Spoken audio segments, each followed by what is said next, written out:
Hello out there. Welcome. Come on in. We have some great things to talk about today. We are going to continue our series after the draft. We're going to wrap it up. We're going to go back and recap what we've learned so far.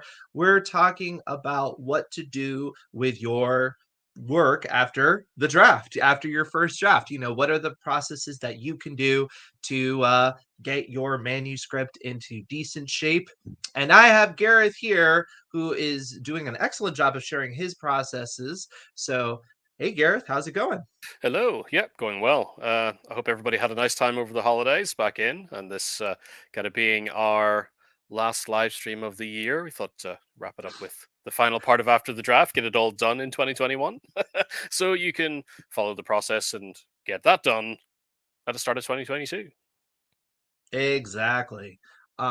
So let's go ahead and get involved, and we can do a little recap here of the way that we've gone so far. So we began with what to do right after you finished, and Gareth, you can go ahead and kind of reiterate some of the things that you said. Otherwise, we're going to start with let it rest, right after you gets done.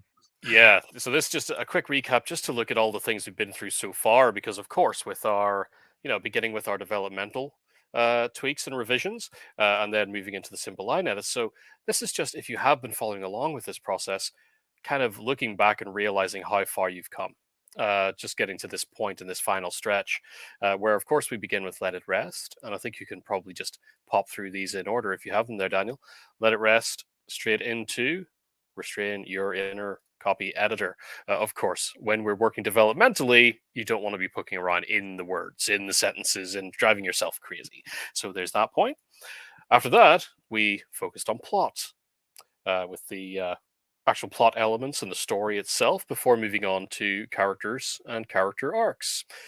That's focusing on making sure that the characters are consistent, that they're changing, and everything that we expect to see from them, that they're actually interesting in the things that they're doing, and we're making good people to populate a good story.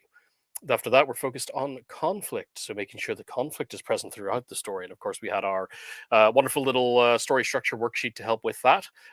If you missed any of these, feel free to look on our YouTube channel. You can go back to the first episode of After the Draft, so After the Draft Part 1, and there are links in the description there for you to grab some of these worksheets to help you do these things. Once we were done with conflict, we tracked important items and things throughout the story. So elements of foreshadowing, make sure that your red herrings are correctly positioned as red herrings, but you're not drawing attention to things unintentionally, quite frankly. And final checks on the order and structure of the story. Is it unfolding in what people would normally expect to see in a series of story beats and a general story arc? So once we were all happy with that developmental side, that's when I recommend moving into the actual line editing, because your story's in a good place. You're happy with how the plot is going and how the characters are interacting and all of that. Now it's time to fix the writing, get that into a final draft form, or as close to it as possible, which of course entails letting it rest again. You don't want to. You want to take a little time away before you come back to dig into the words. Once we have let it rest once more, we're weeding out filler, so tackling filler words. Once the filler words were out of the way, we are hitting up adverbs. Eradicate adverbs. After that, aiming for specificity by getting rid of generic descriptions and being all fluffy and wishy-washy when we could be specific. We want to be as clear, specific, and efficient as possible in our writing. After that, quite the hard one. Stop repeating yourself. I know I do it all the time. I think a lot of people do it all the time. But it's just tackling repetition, making sure you're not using the same words and phrases over and over again, and people finding your writing becoming predictable. Like they're saying the same thing just all the time, trying to make their way through this novel. Once we're done with those, is focusing on dialogue, trimming or adjusting dialogue tags where necessary, so we don't have crazy tags all over the place. Sticking to said and asked where possible, and even just removing tags altogether if they're not needed within the rhythm of a scene. And tackling adverbs in dialogue tags finally, because once you've decided which tags are actually going to stay around, you then want to look and see in the ones that are remaining, have you attached adverbs there and made the dialogue lesser than it could be. Is often what happens when you're attaching to adverbs. So that's the point to look for those. Now that was all wrapped up in what we call the simple line edits. So even though looking back, you think, whoa, I have been through a lot when it comes to actually getting this book ready. And now we're going to move into something beyond simple. Really? Quite frankly, yes. There's no way around that. This part is what we call intensive, well, what I call intensive editing. This is my process after all. Um, but that's mainly referred to as intensive because it's the stuff that makes me think more. They're more conceptual things that you have to deal with. So we'll jump into those today. And first of all, you can see it there. You guessed it. Let it rest yet again. I We've like just been this. Let through. it rest so you have time to deal with your imposter syndrome. Yes, yeah. Although realistically, sometimes the best way to deal with imposter syndrome, I tend to find when that strikes, whether it's sending fiction off to people, whether it's sending pages over to a producer or a publisher, or even just sending an email that you've written over to a client, is always the imposter syndrome sets in at the last stage for me, and it's kind of like, don't do it. And what's the solution? Hit send. Yep, just just just get do it it. out there Just get and yourself out there. It's deal true. with what happens afterwards, It's because true. it never really goes away, quite frankly. One thing about imposter syndrome too, I think, is the sense of embarrassment. And one thing I'd recommend people to do is deliberately embarrass themselves. Like figure out something that you wouldn't want to do in public and just make yourself do it. Because it helps. Because you're like, wow, the world didn't come to an end. I just looked at it like a fool. Fair enough. But it does help. It's like exposure therapy, right? So yeah, if you think you'd look really foolish doing a karaoke thing, go ahead, do it, and put Oh, yourself out there. And you find once you do that a fair amount, you're like, oh, okay, yeah, the world doesn't come to an end. It's okay. Maybe some people laughed at me or whatever. Other people were encouraged by the fact I just did it, right? So yeah, uh, yeah. Well, I guess not the wrong kind of exposure in public, though. You don't want to do something that would get you yeah, don't get arrested. yourself arrested. That's not what I'm getting at. Um, is this session in a series? Yes, it is, and you can find the previous ones on this channel, of course. And if you haven't, please like, subscribe, and hit the bell on this channel because we do content like this on a weekly basis. But yeah, of course, you can go back on this channel and see those other two parts. But stay with us. You can watch third part. You can go back and binge watch the others. we'll be here. All right, so. Once we've let it um, rest, this one I've said a number of times on our streams, and I bring it with me everywhere now. Is that I've stolen Daniel's term for this: dramatize, don't I summarize, know, I which I think love is it. brilliant. Imitation is the sincerest form of flattery. I'm crying. Okay. And this is pretty much the what we all hear time and time again is the first rule of writing: show, don't tell. I Yes. often think It's so I true. just think Daniel's way of describing it here, dramatize, don't summarize, is so much easier to understand because show, don't tell becomes a nebulous thing that many readers, Mhm. or sorry, writers, especially in the early days, are kind of like, I don't really understand this as a concept. And I think dramatize, Right. don't summarize, just says it. And Especially really, because it's like you're always telling a story, kind of. So it's like, kind what are of, you yeah, saying? yeah. With this, at this point of the edit, we're pretty much going through looking with a careful eye for detail, seeing where you are actually dramatizing the story's action if you're having it play out, or if you're just summarizing, painting things really broadly and swiftly in an effort to just move on a lot of the time. Now, a kind of easy example that we always go to with this kind of thing between showing and telling, you could show your reader a character is angry by having them behave surly, or maybe they're saying aggressive things, throwing their weight around. They're actually acting angry. And then you infer the reader's like, oh, this person's angry, or you can just tell literally in the writing. You say Michael was filled with rage. It's like, okay, it's often better to show that, to dramatize it, to have it play out within the world of the story.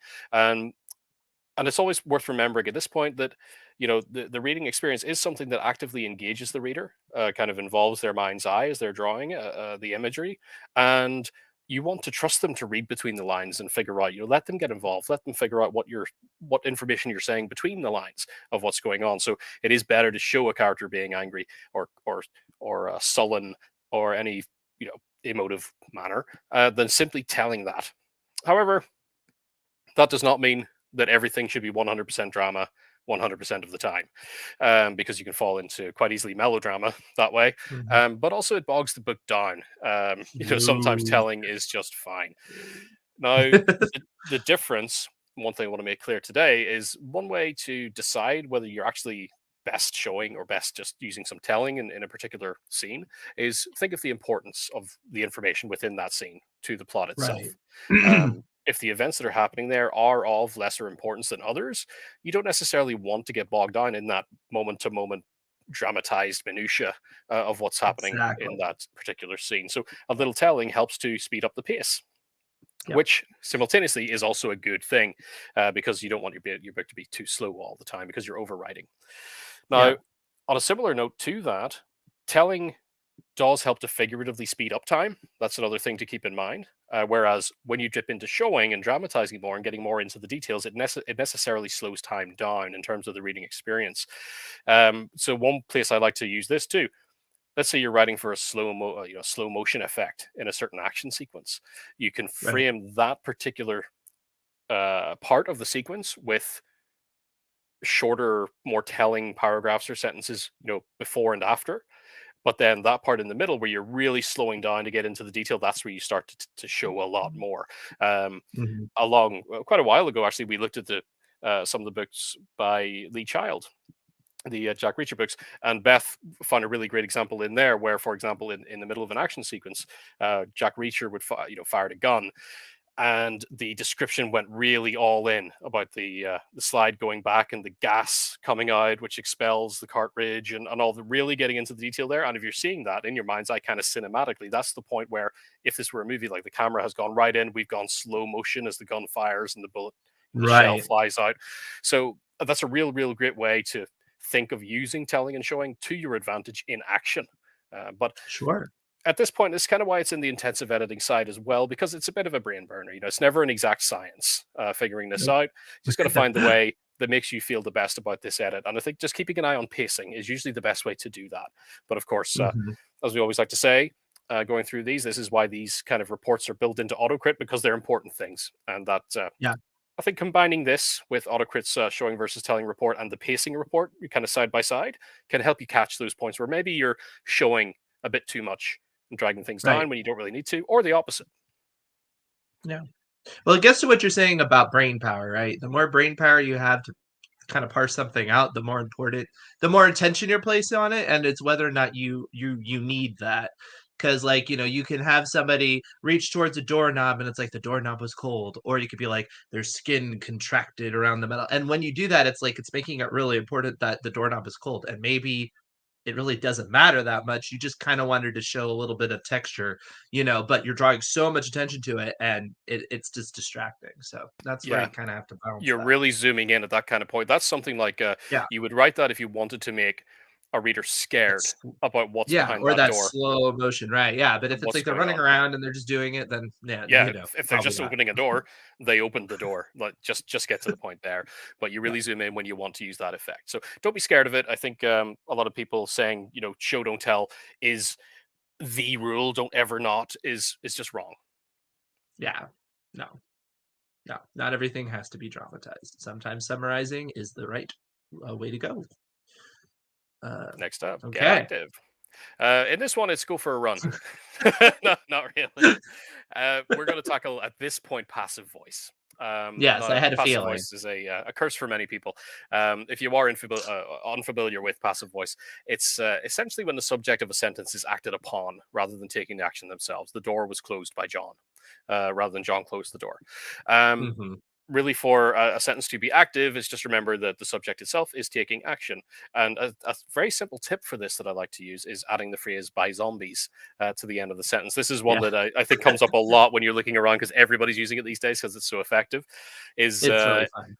if the sentence can actually be understood correctly with the addition of by zombies at the end, it's likely a passive sentence. The door was closed Hmm. by zombies. It's passive. Hmm. Who closed the door? Make it active. And really, it's Right. a question of why is passive voice actually a problem? And it goes back to storytelling experience. It's much the same as what's built in contextually, or not conceptually, to the showing versus telling idea. Is that Hmm. you want people to be involved, and active writing grants a sense of immediacy, a sense of involvement to the action as it unfolds, whereas passive writing feels a bit more disconnected, bland. It keeps you at a kind of arm's length. Um, the really great thing that I like about this too is that AutoCrit now finds it as well. If you are a user of the platform and you run the passive voice report, I highly recommend. I've shown this on What's the Score Live a few times, that you tick the blue option for passive phrasing, which will find each of those kind of true passive phrases with a blue highlight. Look at those all the time. Look at those and figure out which ones are going to stay. Because, and here we go, is why it's intensive editing and that whole brain burning thing that I said before. Passive voice does have its uses. It's Yes. not going to fix really much of anything. In fact, it could cause more problems if you go through looking for every single passive sentence and change it to active. Don't feel Nope. like you have to rephrase everything. Nope. Much like we talked about with showing versus telling and repetition as well, passivity can be used for great effect. Mhm. One that we like to use here is somebody trying to deflect blame. If people are saying mistakes were made, and this could even be in not just dialogue, but in the narration. If let's say you're writing from a first person point of view or something of a character who does not want to take responsibility, and in their thoughts, they're saying things like mistakes were made.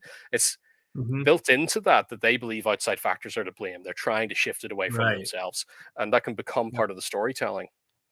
Yeah. And it Also, also works. tracking can be helpful because the reason why you change the order of the sentence is because of the order of information, right? So if you say there was an ornate door in the corner and then the door was opened by whoever, that might make more sense because then you're tracking the object versus switching that order around to make it active, depending on what it is. Yeah, quite right. And we saw a good example as well. I believe it was a novel by Beverly Jenkins. Passivity in a sentence is really well used, or a great thing to use to remove a sense of agency from whether it's a Mm, person, a place, or a thing. If you want to deliver a sense of somebody actually being victimized, they're acted upon, well, then passivity works there because you're actually yeah, making that feel that way in terms of the writing. And there's a right. one thing to mention too is, just like the other episodes of After the Draft, we have a full written version of this too, on our blog over at autocrit.com/blog that you can check out. So re-reference that if you want to see it in written form. There's some examples in there. One that we have is, I mentioned Lee Child. It's actually an example from Lee Child's Blue Moon in the beginning, where he does quite a lot of telling because it's just setting backstory and getting us into the immediate before we hit the immediate action. But there's also a lot of passivity, and it's because he's giving a sense of this city as almost a character that's being acted upon by all the factions of humans that are in it. All the city itself has no control. It's being broken up by all these separate elements. So it's quite interesting when you look at it from that perspective. Have we ever checked a book by Stephen King? We have done What's the Scores on Stephen King's works. Just recently we did one, and I don't remember the title. What was it, Gareth? Billy I'm Summers. blinking. There it is, Billy Summers. Yeah, but we've done others. I thought we did Pet Cemetery We've as done well, Pet, right? Pet Cemetery and Billy Summers. Yeah. So, and I'm sure we'll probably do it again. Garrett's a big Stephen King fan, and of course, he's such a successful author and is written in so many different styles, that it's definitely worth checking him out for sure. All right. Be consistent. What do you mean by Consistency yeah. checks. This is quite a simple one, but I like to keep it here till the end, because as we're reaching the end of all of this, this is where we're really tightening up bigger things across the book, as final brushstrokes and consistency checks. Tense and point of view. This simple stuff. Is the story written in past tense? Watch out for when it slips into present, or even future. But of course, dialogue is an exception for that. People talk in all sorts of senses, whether it's past, present, or future. That's kind of independent of the narrative tense a lot of the time. But you want to look out for where you're blatantly slipping. Is the narrative written in a first person point of view? Watch out for where you've suddenly dropped into third person. And the same goes for tense shifting, which can be a big problem in early drafts. But I like leaving this to the end here because we're changing so much previously and rewriting things that you might introduce more shifts and then you've got to come back. So this being the order I do it in is simply to save on having to revisit so often at different things over and over again. So tense shifting as well is really common. I tend to see that a lot when early drafts hit my desk, is people shifting from present tense to past tense and vice versa. And even the best get caught out by it. Funnily enough, you just mentioned Billy Summers that we did the What's the Score on. You can find that on our YouTube channel and watch that back if you like. But we actually found in that book, completely by accident, while I was just looking through some things that stood out to me with AutoCrit, a point of view shift. I think it was point of view shift. It was, yes, it switched from Mm-hmm. First person to third person, I believe. Yeah. And it's only one little point in that book, so the editor just missed that one little line that exists within that book of a tense shift. So that's not a big thing, Yep. you know. A lot of books do get to market, even in Big Five, that have a shift here and there because they can be tough to Yep. find. Yep. In terms of how did he score? Well, we don't really like to give spoilers around here, but I will say it is interesting. I don't want to spoil it, but the Billy Summers, it is interesting to watch the score, especially when we adjust it to compare Stephen King against himself. So I do recommend checking that video out. I'll just do a little plug for Yes, I would like to say I don't want to give it away, but I can't actually remember. I believe I it. think Pet Yeah, Cemetery was I in the mean, '70s. to be honest, it's hard to remember the exact number. I don't want to misquote it, but I have a sense of where it was. But But yeah, fairly good scores across the board. I do remember Billy Summers being well, not so much a surprise, but a pleasant thing to see was the score shift when you compare to Stephen King himself, because this one is an out and out thriller. You know, it's not a horror novel, but he does write a lot yeah, of thrillers too. So yeah. it's good. Definitely check it out. But be consistent, of course. Just have to say it again, AutoCrit's consistency reports, help with this because it basically highlights all the points where you're using first person, second person, third person, or past, future, or present tense. It's kind of interesting question. Can the word now be used in past tense if the action is still happening? I think it could. I'm trying to think Yeah, because it's like yeah, now it came to be that is something. I can see that construction. yeah. It's usually the kind of thing that could be used, is usually used quite well in sentence fragments, where it would be, Mm, it moved into the room, now, it moved to the right, now to the left, that kind of thing. You break it hmm. up. It's fine. Right. Yeah. I do like this. Apparently, she said there's a Michael Crichton book where a character handed something to himself. Things like that happen. If you watch, we talked about grammar mistakes. That's another video. We're just plugging videos today, but we've got great content. You should check it out. Grammar mistakes. It was a while ago. I pointed out a lot of potential issues in just the writing from the Hunger Games and things that people have pointed out as maybe sentences that should have been rewritten before they made it to final. So yeah, it can happen even among published works. So you got to be diligent, including looking for overwrought imagery. No. Yes, this is diligence personified. But you're going to have to, get the old Yeller shotgun out for your darlings on this one. Yeah, I Now, I know. did It's mention so beautiful, Gareth. I can't give it up. kind of in the past. Is Now, that darlings don't overwrought? necessarily have to go or really be included in this, but if you remember, if you saw the previous section of After the Draft, we were talking about repetitive use of phrases, including things like metaphors, where you're using the same metaphor over and over again. So we've already been there. We've been looking at metaphors in a repetitive sense and maybe changed a few. We looked at a simile and thought, oh, I've used that four times. I've got to get rid of a couple. Use something different. We're thinking about these more poetic, literary elements of the writing that you're using to paint imagery. And we just want to make sure that they're not overblown or overwrought, as I like to say. Maybe quite Nope. a Britishism there. But what do we mean by that? It's really, we use in writing similes and metaphors as a literary method of quickly drawing a mental image, and letting people use cognitive shortcuts to understand what we're trying to say about something, uh, maybe what it looks like or how it feels to be around and that kind of thing. Now, these are really great because they can be lyrical, really poetic, and really fun to come up with, but you don't want them to be too much of a stretch, too much of a reach, or too Mhm. flowery. Because the more of a reach it becomes, the less easy to understand it is, and it scuppers the actual reason you're using a metaphor, the simile, in the first place, because we Yep. can't understand it. Can't really tie into it. Mhm. So this is Yep. the point where you're going to read through your manuscript, and I recommend just marking out on a read each of your similes and metaphors. Once you get to the end, go back with them highlighted and look at them individually from that point. And you just have to be honest with yourself. Do they feel natural and relatable? Are they something that on a quick read I can get what you're trying to say there, what you're trying to give to me?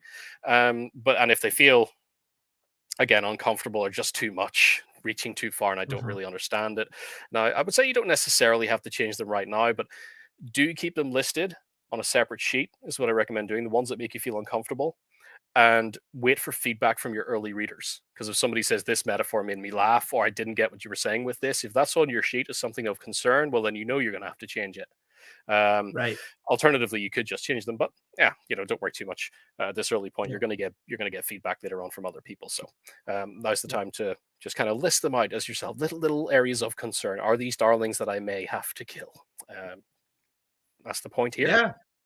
No, exactly. I would say too, this is something where consistency matters as well, because it's one thing if you have a point of view character that's kind of flowery in the way that they talk, and that's just kind of the style. I kind of think of like, Douglas Adams, and he has his prose, and it's a comedic book, and so he has things like, the clouds hung in the sky in the same way bricks do not, and it's hilarious and it's fun, but it's consistent throughout. If you did that and you threw something like that in the middle of a book where you're not using that sort of, style, it really will stand out, right? So you got to keep that in mind too. Also, getting back to what Garrett's saying about pacing, right? When you start to get more flowery or more, that rich description using metaphors, things like that, you're asking the audience to give more thought to it.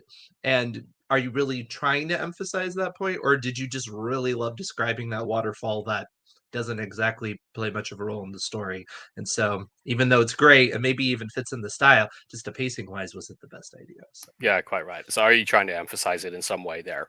Because the more overblown, like I said, the longer it takes to kind of process mentally. yeah. So is that what you're trying to do? If it is, yeah, good on you. Although, like a CS Grace comment, I got to show this. Take out your darlings, Oh, put them sorry. on your website, and label them as exclusive content for It's fans. true. Why not? Right? We have so many outlets out. It is one fun thing that you can consider when you have to deal with this stuff, deleted scenes and stuff. It's like you can always release it somewhere if you want. Yeah, and It's then fun. later on, depending on how much the book blows up to, as long as everything that removed isn't entirely superfluous, then you come back with the unabridged edition. Get those The deleted scenes put director's back in cut. again. Yeah, Does AutoCrit have a tense checker? It does. It color codes, and so you can see tense shifts, which is helpful because you can kind of scan, and if it all of a sudden you see a lot in a different tense, you're like, well, was that intentional? Was it just people are talking in a different tense? Things like that. Because obviously, there's no such thing as a book that stays. Well, maybe not. Somebody might come up with an example, but I don't know of any books that stay completely in one tense, because even if the narrator is past, you're gonna have present and whatnot. So you know yeah. that's all it Dialogue is. always scuppers it, but yeah, the tense checker will highlight those, and you can scroll through, and it's usually if you see a big block that's changed color unexpectedly, and then it's not dialogue, you've just got a problem. Yeah, exactly. All right. So over on That imagery, get slashing, or noting down things that you might you just with being again 100% being honest with yourself at this point. Really, you have Mhm. to. If you read them all and you love them all, and you think, well, that's the way it's got to be. Hey, don't mark any down. You're in control. Yep. All right. Read for the flow of action. This is cool. Now we're getting actually quite close to the finish line here, which is awesome. Ooh. But even though it has been a lot of work, there's fewer steps in this part, but there's more. They're more thinky, and that's why they're all kind of stuck towards the end here. Because I don't like to do thinky stuff first and then have to rewrite it all, because that sucks. But this time around, you're going to read the book from start to finish with an eye on the flow of action. People may have heard me talk about this before, referring to it as order of information. And Daniel mentioned it earlier with kind of rearranging some sentences can actually break that flow of information, so we're not able to paint a picture correctly. Because when you're laying out details bit by bit within a scene, you have to think of each element that you introduce as like a building block that's helping to bring that picture together, to help it come into view. And the wrong block at the wrong place can just bring the whole thing crashing down. Nothing makes sense then. It becomes almost an Escher painting accidentally, and the reader is just like, what's going on? I don't understand this. So you So have to make action. sure on a read through that the details you're giving to the reader are coming across in a natural flow, that they do make logical sense in the order in which you present them. Now, this for me, the solution to this, and it can work differently for other people, is to approach the read as you're going through each kind of sequence, each scene, and each event as a shot by shot presentation, like a movie. Does it make Mm. sense that we're presented with a certain detail before we get the detail of something else? Um, Always be thinking of your intentions at certain points and how that might actually be presented visually on a screen. One way, and this is in the written version of this, that I thought is a really cool idea, or a good way to kind of display this is if you think of a character introduction in a film, somebody's we're seeing for the first time. And depending on what the intention is for how the director wants to portray that character, we might start with a shot that tracks from their feet. So we're looking at their feet as they arrive into the, they step into frame, we see their feet, and then the camera rises straight up, goes up their body, gets to their face. Now, usually something like that, especially if the character is wearing some super cool gear, think like a cowboy or something, and he's all, belted up and everything, that kind of shot's usually used to show how cool or strong a character is. So we Hmm. start low and then we look at them from a low angle and they're powerful, they're looming over us. Hmm. However, if the writer or the director there wanted the character to appear silly, it might actually be different. We see a shot of pretty cool boots on their feet, and then we don't go up the body, we just shoot right to their face where they're wearing like cool sunglasses and slick hair and they're like, okay, they're kind of cool. And then the next shot is just this like rubber ring or a really silly belt or something that's around their waist. That's a punchline. It's set up in that order to start making them look a bit cool, and then hit us with the punchline in the middle. And that's an intentional construction. It's very very different to just starting at the feet and going all the way up. So that actually changes the effect that it has on the audience, based entirely Hmm. on order of information, just the way things are laid out. Yep. So you're looking for spots at this point, really, throughout the manuscript. This is where you're actually doing an enjoyment read, more or less. Well, kind of getting as close to an enjoyment read as you can You're with all these probably fairly edits. sick of it in some ways, but I'm yeah, I fairly got your sick of point. it, yeah. And just look out for spots where things don't quite arrive in the right order. Um, Hmm. this was great advice that came from, I believe it was Dan Brown. Was talking about Hmm. this and kind of changed. I realized when he talked about it was the way I sort of naturally did things as well. That just made a lot of sense to me in terms of order of Hmm. information. Is think of a scene where you are embedded or deeply embedded in the perspective of your main character. So they've just walked into a building, and how does that work when we're behind somebody's eyes? Think of yourself walking into a building. What are you likely to do? Now, for me, it may be different for other people, and it will be different depending on the character. But for me, as I open a door and walk in, the first thing I'm going to look at is the carpet because I, by my head, naturally, just the way I am walking through doors. So I will step Hmm. inside and look, and now I'm going to see that. So if you had that, the character walks in the door, they take a look at the carpet, so we get description of the carpet, and then Hmm. now you suddenly jump to outside and you're describing things across the street, which your main character can't see. It's all the flow is disconnected there. There's a Right. break. And it's quite jarring. Now, again, that can be used intentionally, but if all you're trying to do is bring me into this new setting with the character, well, you want to think of it as a physical experience. So we walk in there, we look at the Right. floor, and where does our sight naturally go at that point? It's naturally going to drift up because we want to see what's in that room. So we'll Hmm. drift up, and now we're looking at people on the floor level, the ground level, and if the building itself is particularly magnificent, it really really goes stretches up into the sky, you're naturally then going to look up, and I could be following up a pillar or something, or maybe it's a big gigantic elevator at the end, and you give that detail then because the person's eye is drawn to that. As the elevator, I'm thinking of it as a one of these big see-through glass elevators, and there's a bunch of people standing in it, and it starts going up. Your eyes are going to follow that, so that's naturally the Hmm. next piece of information to give, and it makes it all flow as though it is a physical, natural experience that we're behind this person's eye, and seeing what they're seeing. And of course, that can change depending on the character. Perhaps they're more neurotic and they're going to look at different details and things, but you want to get it in an order that feels as though we're inhabiting that space. Yeah, no, that makes perfect sense. And it is something that you can kind of miss because you're just including all these different details and you forget about the order that the details are given. And there's so many different things. It can be jarring for one, like you said, but also it can be more effective, right? Because often what you linger on last is kind of what stays with you, right? So if they notice different objects around the room, if if you bury the important one at the in the middle, they might miss it. However, if you're trying to include it and maybe have it kind of in the mind of the person, but not as obvious, you may want to bury it in the middle so that you can come back. So just Yeah, there's depends on lots what of. you need. I think this is where, because you get a lot of people that kind of like to dump on watching movies and things like that to kind of learn how to write. But I think there's something really, really strong to be said about keeping an eye on the visual language of editing in film and Hmm. what's said by the Right, edits, how the of actual course. order of imagery is laid out to tell you things that nobody's saying in the movie. It's the film Right. itself is speaking to you by that editing, and keeping an eye on that, especially the first 10 to 15 minutes of any movie, is just so useful for when it comes to writing, even just novelizations, is so again, Yeah, useful just for making sure that yeah, things, movement by absolutely. movement and image by image, are actually coming out in a coherent flow, so people don't Mhm, stumble or wonder what's missing in the middle. Let's say, mhm. characters arrive, they pull up in a car at the gates of this huge grand estate, and the main building is half a mile down this gigantic stretch, and you suddenly jump from pulling up to the gate to being at the front door of the house. There's naturally there, what's in the middle? Why didn't you show me that? Why did I lose a sense of the scale of this place, and things like that. And to get around that, you can then find yourself falling into too much telling there as well. So you're not actually setting the scene correctly. You've just jumped me across these great gardens and a lovely long road that leads up to it, and you could tell me something about the characters that are in that car by showing how they're sitting or how they're acting or what's going on, uh, as part of that drive, as part of that journey in the middle. So keep an eye on that and just make sure things again flow naturally, just section by section, shot by shot.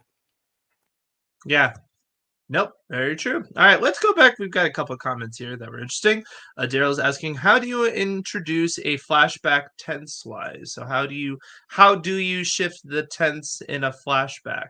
Well, that's kind of gets to how do you even introduce a flashback, right? Because getting to what Garrett's talking about, flow of action, right? If you have somebody walk into a room, they notice the carpet, and maybe the carpet is a color, and the color reminds them of something. You can't exactly just jump everybody to the other thing necessarily, because if you do that, it's going to be very jarring. So you do have to figure out a way to clue to the reader that what the person is doing is having a moment where their mind is wandering to something else. And then at that point, with the new paragraph, or who knows how, there's different mechanical ways of doing it. You can at least when you shift the tense, at least they're aware, oh, this is a flashback. So I don't know. What do you think, Gareth? It's a toughie. They can be. Sorry, I'm going to cough one moment. No worries. Yeah, no, it is a tough. There's not an exact science. There's different ways of doing it. But to your point, yes, you have to be careful because the audience can just all of a sudden wonder if you lost your way, or who knows what is going on, because it can be very jarring. I've seen some very jarring flashbacks in writing. Yeah, I mean, sometimes it's a structural thing that you want to actually fix there, because the last thing anybody wants is, again, it can work in movies where a character has a flashback in the middle of something, in the middle of an event, and then we get that flashback and then we come back. It doesn't tend to work so well in novels. Um, because it just takes us away and breaks the flow and makes the character seem a bit silly, because it feels longer.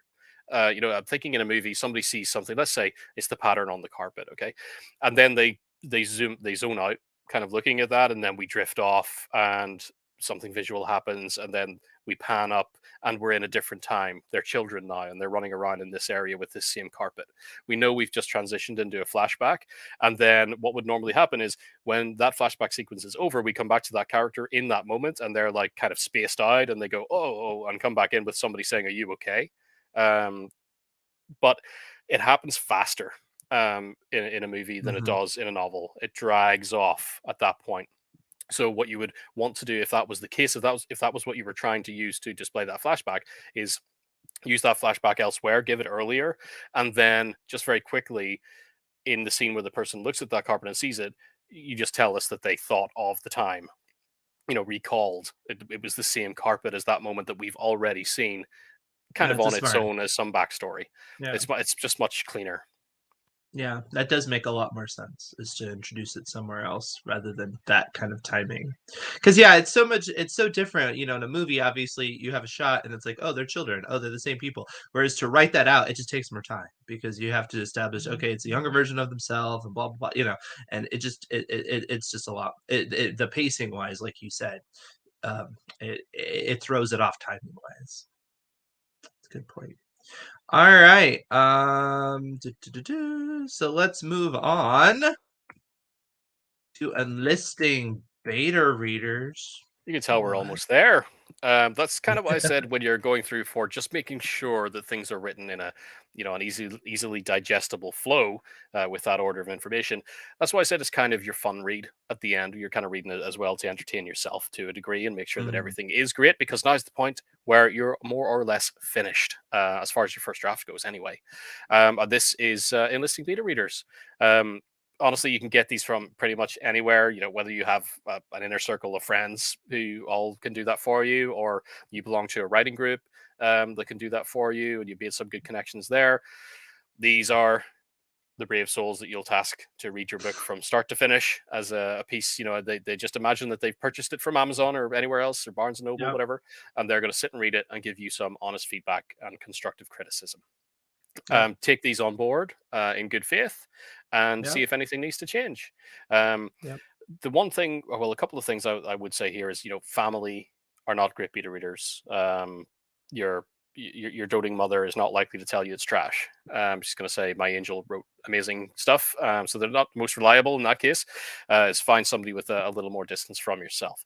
But also, when you are handing these things over, don't tell them about specific concerns that you have already. Like earlier, I mentioned writing down those metaphors. Don't tell them, can you tell me whether you thought this metaphor? Because they're going to call it Right. out. You want things to be fresh coming to you. Um, Or they'll be the opposite. They'll be like, "Yeah, it wasn't that big of a deal," and maybe it's just because you over dramatized the problem, or they're just being contrarian too, right? yeah, yeah. They'll like. There's two ways they go. Either they're going to be, real eager to confirm what you're scared about and say, yeah, yeah, yeah, you Mhm. should do that, or they're just going to pat your back more or less and Yeah, try to make you less yeah, anxious, which is never really yeah, useful. Although it can be no, useful to actually give beta readers a questionnaire to complete. If you break it up into sections, I want your feedback on the plot, the characters, the writing style. Keep it broad, but let them break it down on a sheet into different sections and give their thoughts on how they thought the plot progressed, how they thought what they thought of the main character, and things like that. Just don't directly prompt them on specific things that you think problems might be. And once that feedback is in, again, in good faith, you read it, take it on board. You're the creative too. So yep, some of the feedback will not be useful. You disagree, that's fine. You yep, disagree. Don't change it. You don't have to react to the whims of everybody else because, as we all know, good old adage is try to please everybody, you end up pleasing nobody. So right, keep your own control there too. yeah, And yeah. It just ends up being bland, really, because if it's so safe yeah, that everybody likes it, it's like, who really loves it then, exactly. right? You're going to end up not really saying much. Um, Mm-mm. if somebody comes back and says, 1 out of 5 people are like, I didn't really like the story because it had this theme, or, they wouldn't directly say because it had this theme, but because it was about this and I didn't like that. And you go, oh, somebody doesn't like it. I have to change the core, the heart of the whole story and make it about something different. You're just going to end Yeah, up watering it down and saying nothing to people. Um, Writing groups are a good place as long as everybody gets on there. And of course, I think it's useful to ask for feedback from people who are experienced or at least like the genre in which you're writing. Or if they aren't so au fait with the genre in which you're writing, that they are at least very experienced in storytelling and writing because they can understand it structurally, even if, say, it's a gory horror and it makes their stomach churn a little bit. They're like, it's not really that kind of material I like to read, but your story structure is super solid. That's good feedback. You can get good yeah, feedback from people like that. But exactly. people who have no experience really in any sense when it comes to the storytelling and structure or the genre are not really going to give you feedback that you can work Mm-mm. with. Yeah. That's the challenge, right? Is making sure that who you're gonna give it to is gonna give you feedback that's beneficial to you. And, one thing I suggest is, before you necessarily task somebody to beta read your stuff, um, try to get a sense of their conversational style about things. Like, try to figure out another work that you both have, experienced and be like, "Oh, so what'd you think about it? What'd you like? What'd you" because then you understand how they can speak to it, right? Because if they're the kind of person that's like, "Oh, I really love that book," and you're like, "Why?" And they're like, "It's just really good." I mean, fair enough. They might be able to give you a very high level reaction, but they're not. What if they hate it? They may not be able to tell you why. And so that's not going to benefit you much. They'll just be like, I just couldn't get into it. And you're like, well, what was the matter? And like, "Hey, well, I don't know. I just couldn't get into it. And that kind of feedback can be the most frustrating. Or even if they love it and you're like, oh, well, what did you really love about it? It's like, oh, it's just really good. That's still not very helpful feedback. So you need to find people that can express their own opinion and where it comes from a little bit.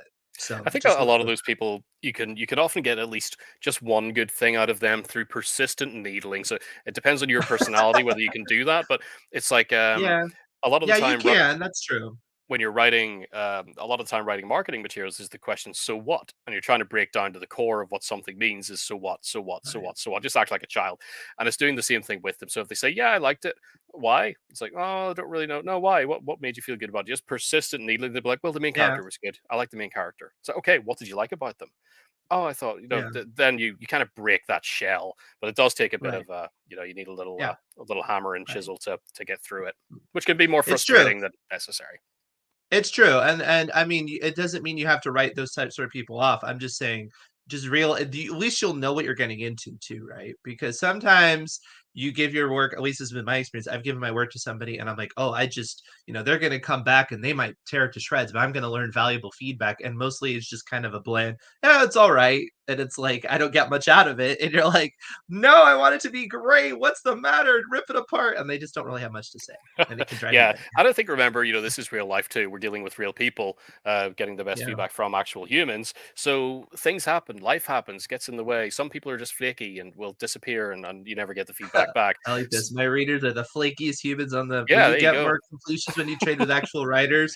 Not often. No, writers are really flaky. I'm sorry. Yeah, we could be No. really, really bad for it. It's too busy working on other things, Yeah. and then it's I sorry, will sorry, say sorry. though, this does say something, and it's not the end all be all, but if people aren't completing it, that does give you a little bit of feedback in of itself. It's not the end all be all, because sometimes people get distracted and they're just foolish.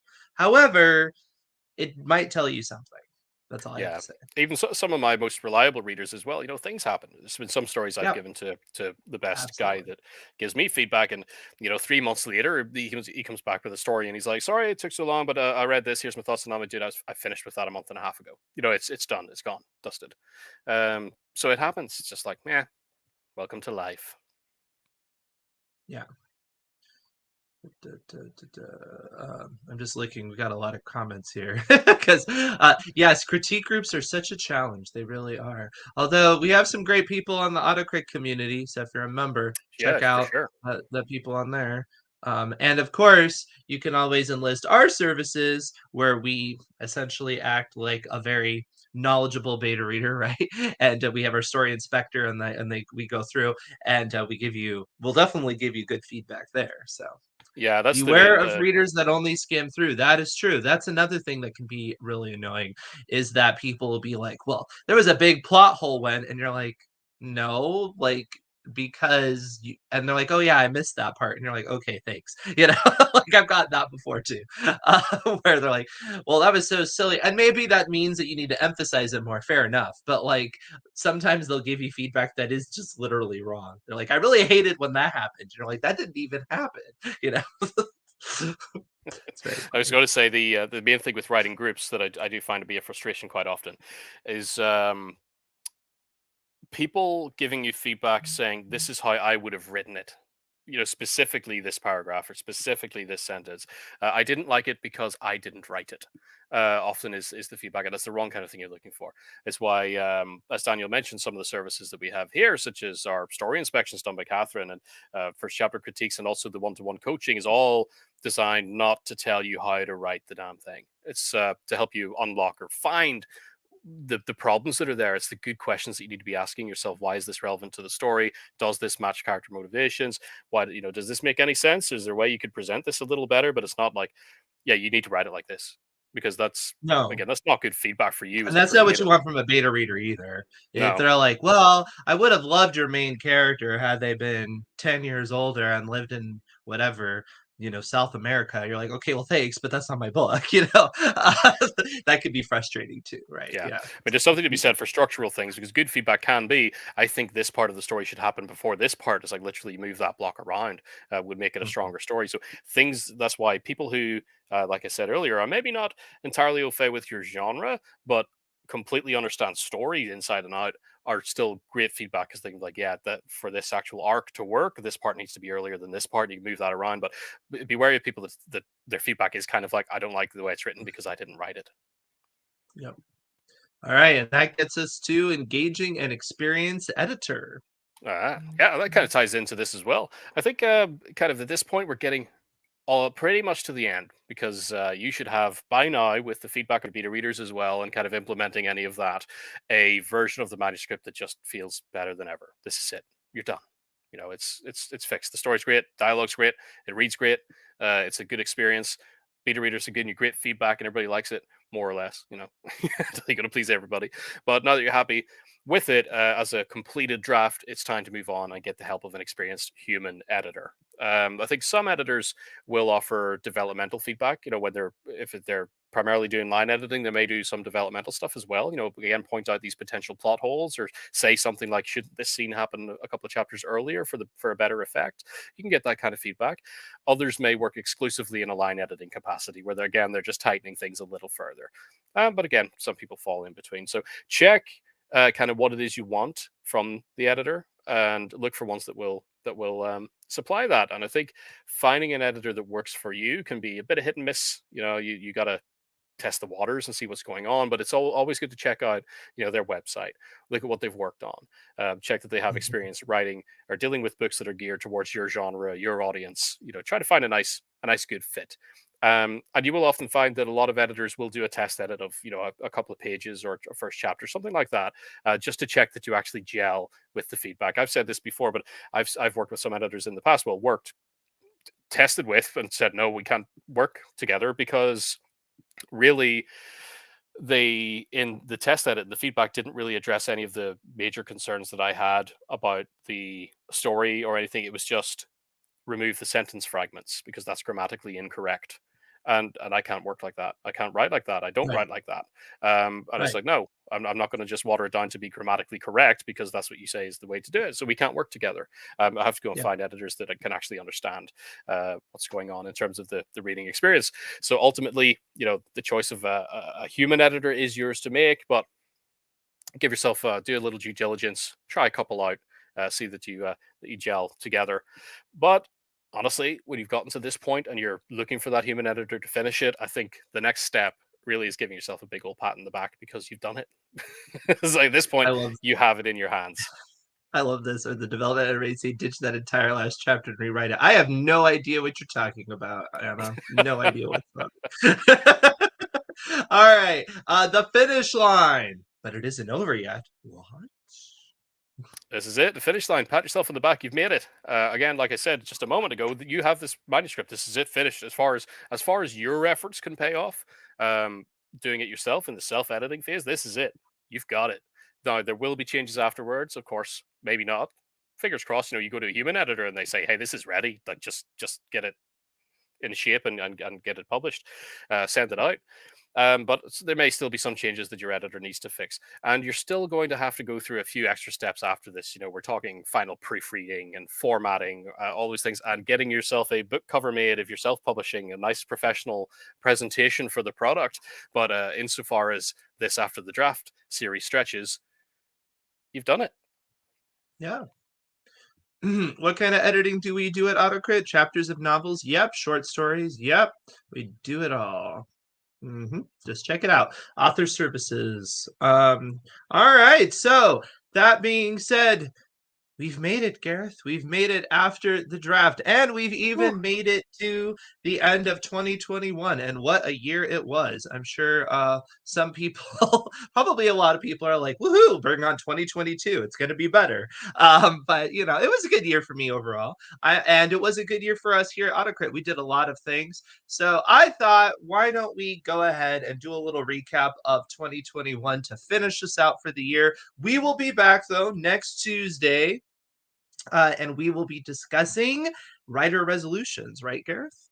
Yeah. What are we resolving ourselves to for what will hopefully be an amazing year of 2022? Fingers crossed. Everything crossed. Oh, I think so. I'm an optimistic sort of person, so I think it'll work. I think it'll be great. So anyway, yes. So please enjoy this little montage we have of some of the fun we've done in 2021, and I can tell you, there's going to be some great content and things going on in AutoCrit in 2022. I'm super excited.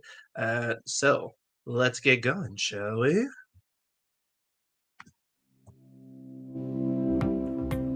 If you wanted to put them together, I love examining dead bodies because corpses are fascinating, or something like that. Yeah, what have you been thinking about recently, Daniel? Do these next things one at a time. And again, this is what makes this a system. or a structure to follow through, you could consider it almost a checklist. So to give it away, the score on this one, I was pretty close. 81.34. Yes, anybody who's guessing around 80 has pretty much gotten it there. Antagonist Simba wants to be king. The person is standing in his way is Scar, the antagonist. Welcome to the mad story doctor standing in for Daniel today. And I figured, hey, how we make it a little more mad? And yeah, I'm a raccoon. That's what it's about. It's about you affecting someone else so much. You know, so that's why you do it. Oh my God, I'm totally crying. This is amazing. Gareth with the axe behind his back. That would be an interesting open. Nice hook. Right? I like that. The editor that's sick of people not following guidelines and goes on a murdering spree. Get away with opening with dialogue. Let me ask you a question. Oh. Starting with a dad joke is maybe not the best opening hook. That is for me. Unless you're writing middle grade. I feel like Or for Gareth. What is writing anyway? A little bit of an existential question, but writing really is mind control. I mean, it is, because you're trying to tell somebody what to think on your command. You're probably in for 4 weeks of accidental innuendos, me putting my foot in my mouth, dad jokes, and all sorts of silly stuff. So yeah, don't be afraid to have fun. Did we put that in the marketing materials? Because I feel like that is exactly I why don't think we at did. least half the crew is here for. Yes. The main rule about this challenge is to have fun. The first line for this time around, everybody, is there was a fire in my feet and I couldn't stop moving. Drum roll. I'm like in my yeah, like I had my old, rave days. No, I didn't, surprisingly enough, but if I did, I would have been as geeky looking as I am right now, but that's why I didn't go. Yeah, how did everybody else do who's not killing darlings tonight? I might have turned out to be quite a successful psychopath. Yeah, that's fun. That's a nice character introduction. And what was the first year for NaNoWriMo? Anybody know that? 1995, 1997, 1999, or 1452. I scared my best friend when I talked about my story. I want to keep doing it.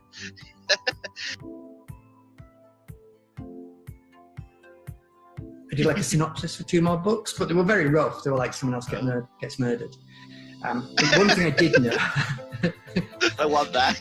It's like, yeah, more happens. We'll figure it out. Do you have a particular method to take that image suggested by the place that you're in and actually turn it into a story or a plot? Or is that mostly, like you said, just kind of sitting down with the thought in your mind and writing and seeing what happens? Well, it's mostly, I think I develop it before I sit down to write it, certainly, but it's more about letting it kind of, run around in my brain and touch off various things. And then I always carry notebooks, although obviously now you can use your phone as a notebook as well, which is very useful.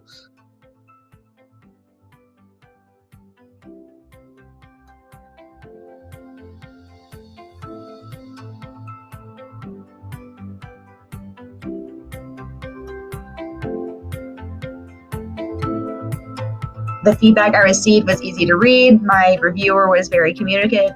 I understood what she was saying at all points.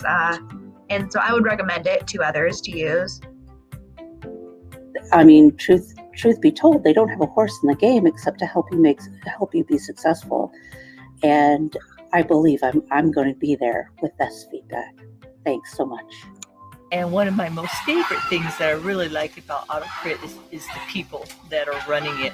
They are all about building a writing community, and they welcome all genres, fiction, nonfiction. I couldn't have written my books without the assistance of AutoCrit. Keep up the good work.